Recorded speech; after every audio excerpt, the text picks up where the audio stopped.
Hi అండి, బాగున్నారా? మేము కూడా బాగున్నాం. వెల్కమ్ టు విజయ రోటి పచ్చళ్ళు. ఈరోజు మీకు పచ్చడి చూపిస్తాను.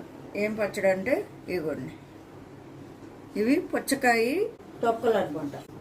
ఈ పుచ్చకాయని ఇలా తీసి ఆ పైన లేయర్ ఉంటుంది కదా, దాన్ని తీసి ఇదిగో ఇలా చిన్న చిన్న ముక్కలు కోసుకొని పచ్చడి చేద్దాం. పుచ్చకాయ పచ్చడి అన్నాను కదండి. ఇదిగోండి కావలసిన పదార్థాలు: పచ్చిమిరకాయలు ఒక 20 పైన తీసుకున్నాను, ఎందుకంటే ఘాటుని బట్టి మనం వేసుకోవాలి. అలాగే ఇదిగోండి చింతపండు, వెల్లుల్లి, నువ్వులు, జీలకర్ర, ఉప్పు, ఆయిల్. ఇవేనండి మనకు కావాల్సినవి. పచ్చడి స్టార్ట్ చేద్దాం. ఇచ్చాను, స్టవ్ వెలిగించాను. ఇప్పుడు దీంట్లో ఆయిల్ వేద్దాం. ఆయిల్ తర్వాత వేద్దాం. ఇప్పుడు మిరపకాయలు వేస్తున్నాను. పచ్చిమిరకాయలు ఎక్కువే తీసుకున్నానండి, ఘాటు కొద్దిగా తక్కువగా ఉన్నాయి కాబట్టి మన తినే ఘాటుని బట్టి తీసుకున్నాం. ఇదిగో ఈ ముక్కలకి ఇవి తీసుకున్నాను నేను.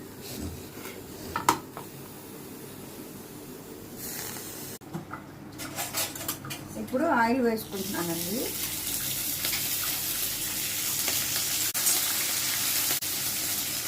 కొద్దిగా వేగిన తర్వాత వేయాలి ఆయిల్, ఎమ్మటనే వేయకూడదు. పచ్చిమిరపకాయలు వేగిపోయినాయండి, చూడండి ఇలా వేగిపోయినాయి, తీసేస్తాం. అలాగే 2 స్పూన్ల ఆయిల్ వేసుకొని పుచ్చకాయ ముక్కలు వేసేస్తున్నాం. పుచ్చకాయ ముక్కలు కూడా చక్కగా వేపుకోవాలి.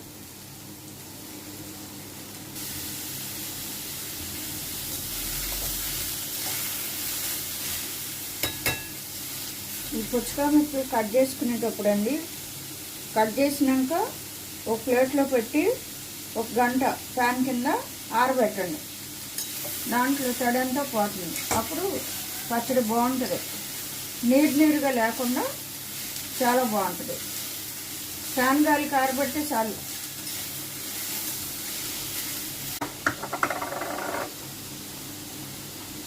ఇదిగోండి ఈ చింతపండు తీసుకున్నాను నేను. ఇది కూడా ఇప్పుడు ముక్కల్లో పెట్టి మగ్గబెడదాం.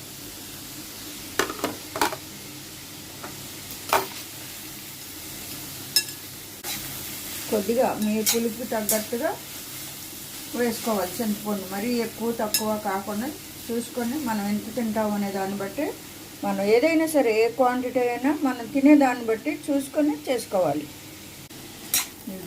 పుచ్చకాయ ముక్కలు కూడా వేగిపోయినాయి, దించేస్తున్నాను. కళాయి పెట్టుకుని ఇప్పుడు ఈ నువ్వులు వేస్తున్నాను. ఈ నువ్వులు కూడా వేపుకొని మనం రోట్లో పచ్చడి నూరుకుందాం. నువ్వులు కూడా వేగిపోయినాయి, ఆపేసి ఇప్పుడు మనం రోటి దగ్గర పచ్చడి నూరుకుందాం. మళ్ళీ ఒకసారి చూడండి, ఇదంతా మిరపకాయలు వేపుకొని పక్కన పెట్టారు. ఈ పుచ్చకాయ ముక్కలు అలాగే దీంట్లో చింతపండు కూడా పెట్టేసా, మగ్గిపోయింది. ఆ తర్వాత ఉప్పు, జీలకర్ర, నువ్వులు కూడా వేపాను, వెల్లుల్లిపాయలు. ఇంతే. ఇప్పుడు మనం రోట్లో వేసి ఇవన్నీ నూరుకుందాం. చూసారు కదండి, రోట్లో ఇలా నూరుకుంటున్నాం కదా, మెత్తగా నూరుకొని అప్పుడు మనం ఈ పుచ్చకాయ ముక్కల్లో అండి ఏ విటమిన్, సి విటమిన్ ఈ 2 ఉన్నాయి. అయితే మనం వేసవకాలం వస్తుంది కదా, పుచ్చకాయలు బాగా తింటాం, పడేయకుండా ఇలా ఉపయోగించుకుంటే బాగుంటుంది. ఇదిగండి నువ్వులు కూడా వేసి మెత్తగా నూరేద్దాం. మగ్గిన చింతపండు కూడా దీంట్లో నుంచి వేరు చేసి దీంట్లో వేస్తుంది. చింతపండు కూడా నలిగిందండి. ఇప్పుడు జీలకర్ర, చింతపండు ఇవన్నీ మెత్తగా నలిగిపోయినాయి.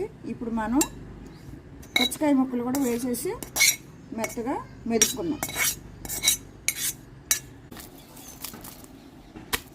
వెల్లుల్లి కూడా వేసేస్తున్నానండి. పచ్చడి నలిగిపోయింది. లాస్ట్లో వెల్లుల్లిపాయలు వేసుకొని కచ్చపచ్చగా నూరుకొని తీసేసుకోవడం అండి.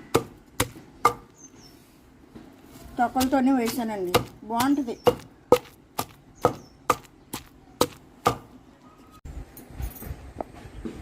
పుచ్చకాయ తొక్కలో రోటి పచ్చడి రెడీ.